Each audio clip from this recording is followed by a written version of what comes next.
we've all done it, eyeballing elements until they look about right. But then you print it, and that headline you thought was centered is actually moonwalking off to the left. Let's fix that with grids and guides. The unsung heroes of design precision. Real designers don't guess, they measure, and then pretend it was instinct. First, let's talk about rulers, your navigation system for sanity. If you don't see them, go to View, Show, and Rulers, or shortcut Command R in Mac. You see, now it disappeared. View, Show, Ruler, and now it appeared. If you want to change the units on the top left corner, here you see I have millimeters right now. Right click it, and now you can change it to something else, maybe unit pixel or point. Choose what fits your brain. I like millimeters because they sound small and precise. Click and drag from a ruler into your page to create a guide.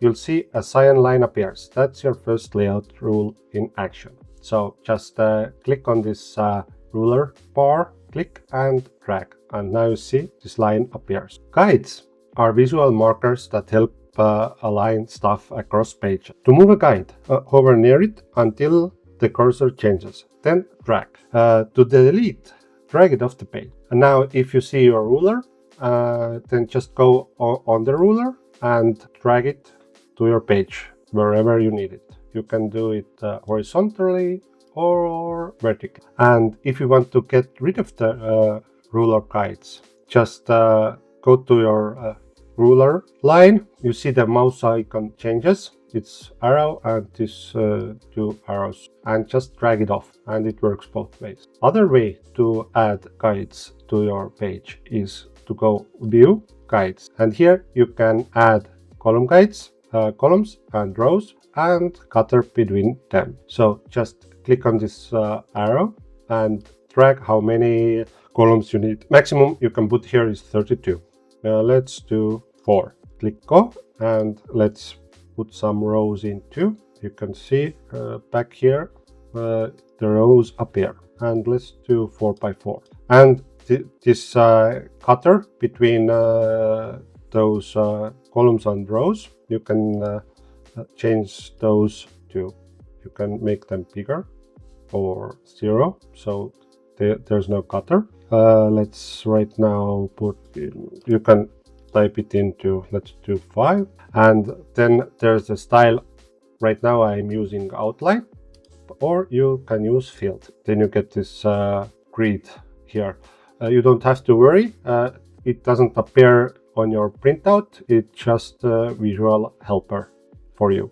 And you can even change the color, whatever color you like it to be. Let's do outline, right? And if we are already here, what we can do here is we can give rulers specific measures where we want them. So click on this icon here, add new horizon guide. You can see the guide appeared, and you can enter the number you want. Let's do 200, or sorry, let's do 0 for now. Basically it's on here now, and now we can do like 20, and let's click on vertical guides, add a new vertical guide, and let's give it 22, and now you see it's exactly 20 millimeters from the sides. And you can add many different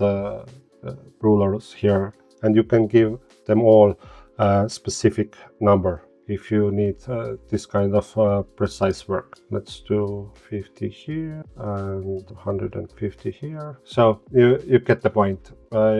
One way to add the ruler is just drag it from the side, and you see, even if I'm dragging it from the side, it created a new number on the column, and depending on where it is, you can see the number is changing. And if you don't like numbers with decimals, you can put here like 172. And if you want those grids appear on every page on your book or brochure or whatever you are doing, then just add those to your master page. And one more thing, if you want to lose all your ruler guides, on here is remove all guides. Click on that and all the ruler guides are gone. And if you're done, click close. Now let's talk about snapping and make those guides useful. Look at this magnet icon up here.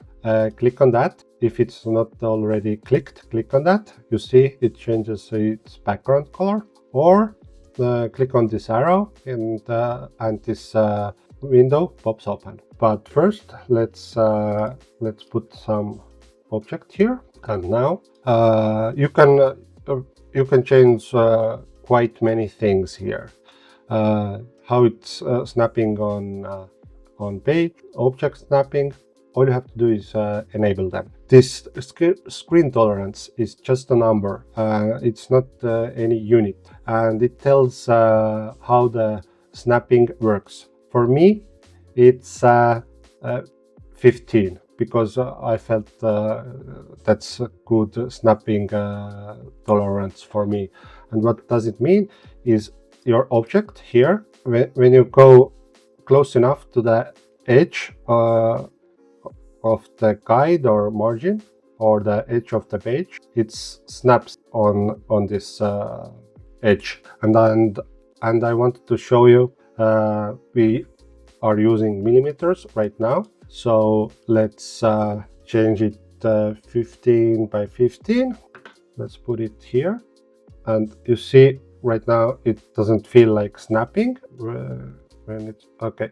You see it will actually snap on the edge like from here.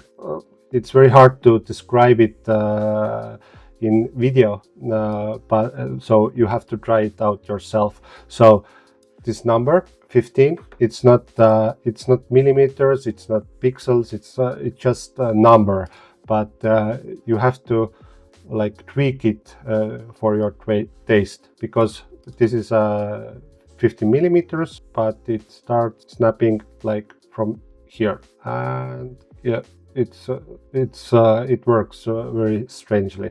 So just to show you, let's change it to pixels. Let's do 15 pixel by 15 pixel. Oh, sorry. Yeah, and now yeah, you can see this when it's snapping, and it's not 15. There's quite a big gap between those. So my suggestion is just play with this number till you feel it's okay for you.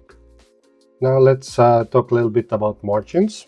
Margin is safe space between page edge and your active area. The margin size depends on what you are doing. Are you doing book? Are you doing magazine? Are you doing flyer?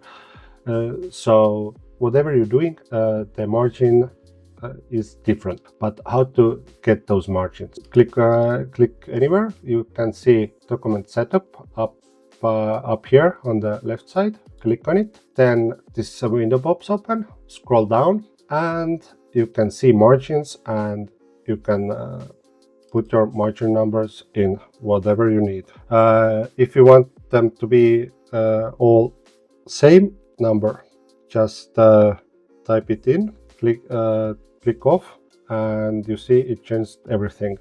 But if this chain icon is broken, how to broke it is just click on it. Now it's broken, you see, and now you can give different margin sizes to every side of your page. Let's give it yours 100, yeah. And if you click OK, you can see right now my margins have changed. And one more little helper for you is baseline grid. What baseline grid does is, let's take the text frame tool. Let's put the text frame in. Now let's put some lorem ipsum here. No, it's wrong color. And just to make it more visible and understandable, let's do two different columns. Let's change this one to 0. Okay. Now here you can see that those lines are not lined up very good.